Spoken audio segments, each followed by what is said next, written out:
I'm Fighting Frog, a player and coach on the lovely team Iron Chain.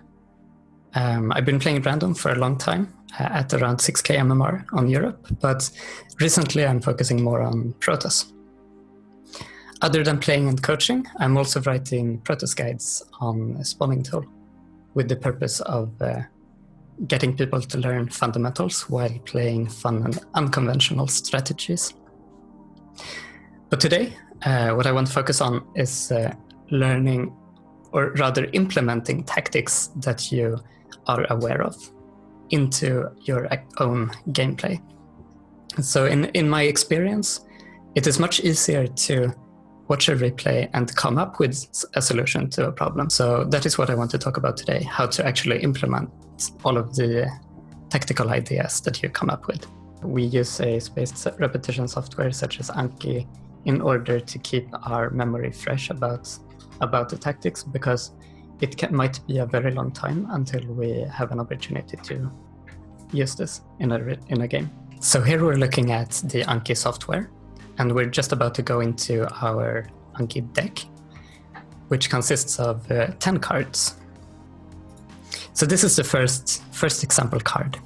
We see one side of the cards, and after looking at this side, we can flip it over. So it's like a digital flashcard that this software is keeping track of.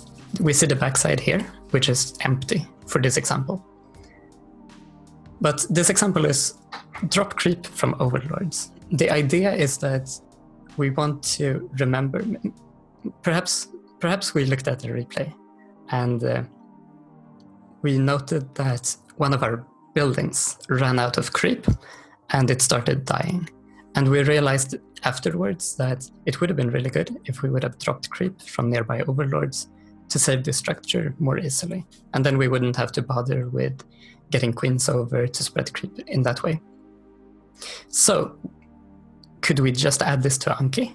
And then what will then happen is that we see here, after 10 minutes, we will get another reminder of this. And then after 1 day, and then after 4 days, and then after increasing time intervals that increase very quickly. So we don't do very many repetitions, but we will constantly get repetitions so that we don't forget about this. But this is a very simple card. This is not what I suggest that you do. And the reasons for this, there are two reasons for this. One is that StarCraft is such a fast game that just knowing about something is usually not enough. We're relying on habits in StarCraft rather than just knowledge. So chances are that even if you know about this tactic, you're going to forget about it the next time you play. So this is not a good enough solution. And we also have a second problem, which is that StarCraft is a mechanical game. My suggestion is that we look at a question like this instead. So this is a second card in the deck. A structure does not have creep access anymore. How do we save it? And if we... this should trigger, because we're the ones that wrote it. Obviously there's many answers, but this should trigger us to remember that, oh, this is the card that I added because I wanted to drop creep with overlords to save structures, because that's the best method.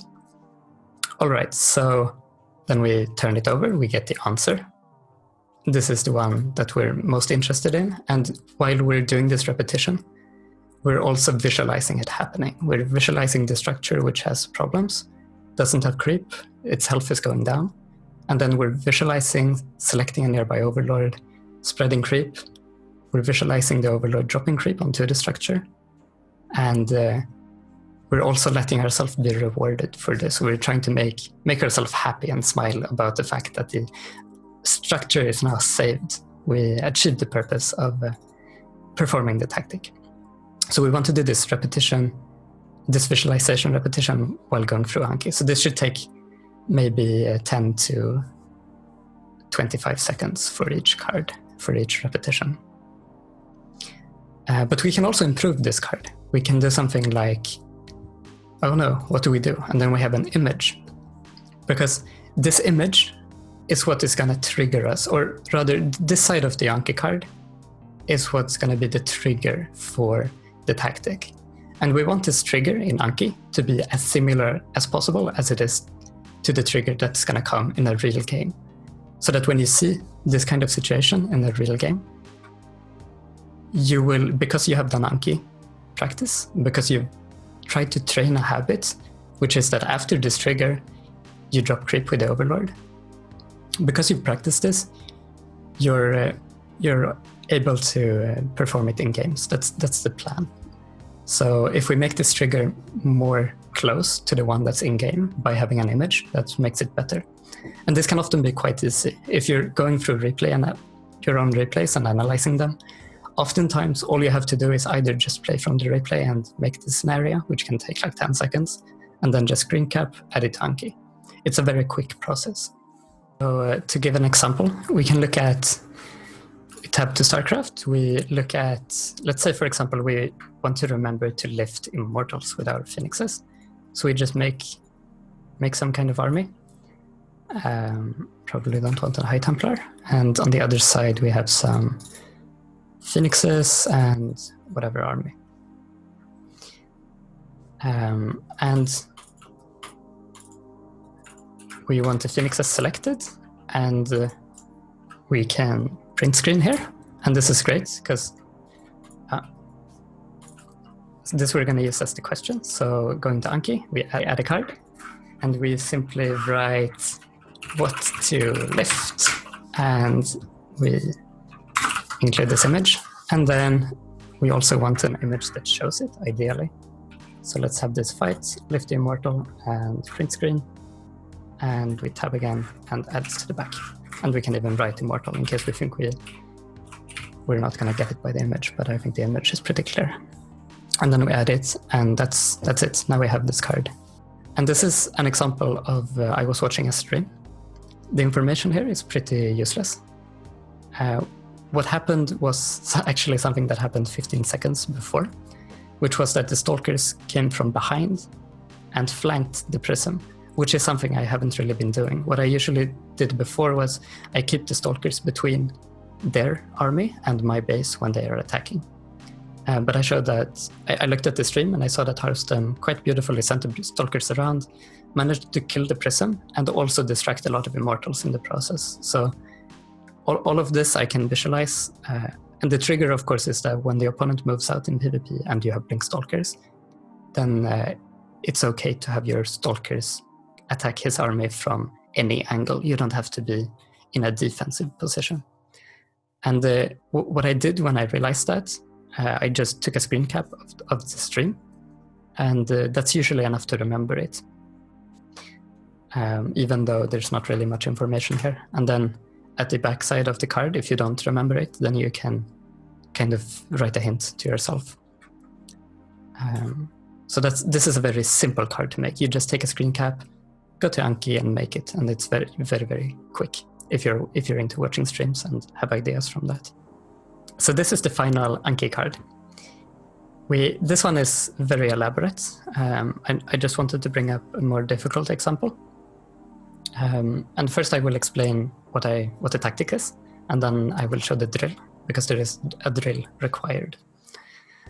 So my idea was that I wanted a setup where I can quickly build structures, because I found that when you need to spend your money gets high, it can be difficult to find spaces to build gateways, simply because you don't have pylon energy everywhere.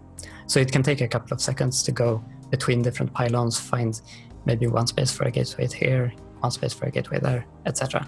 So I want a full pylon with nothing at it. And I figured that if I have this, I can then set up a camera hotkey here so that I can more quickly get there.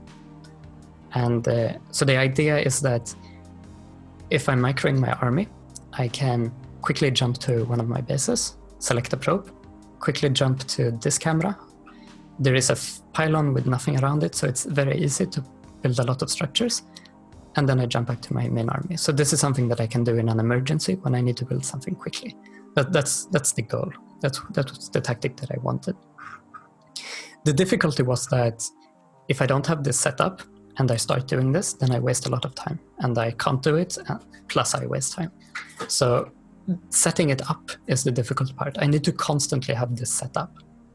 And what's a good trigger for setting this up? Well, you could think that after I fill it up, or like I set it up at the start of the game, and then when I fill it up, then I use that as a trigger to set up the next one.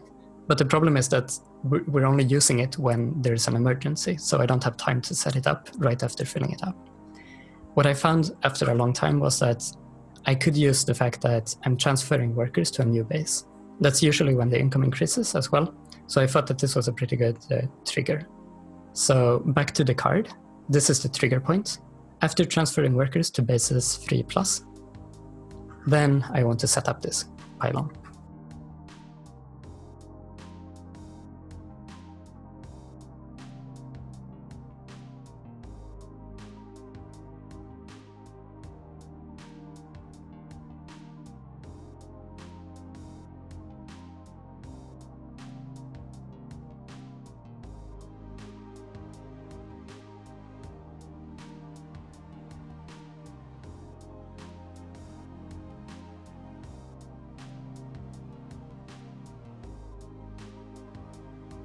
To do the drill, I often use a custom map called Unit Tester, where you can quickly make scenarios.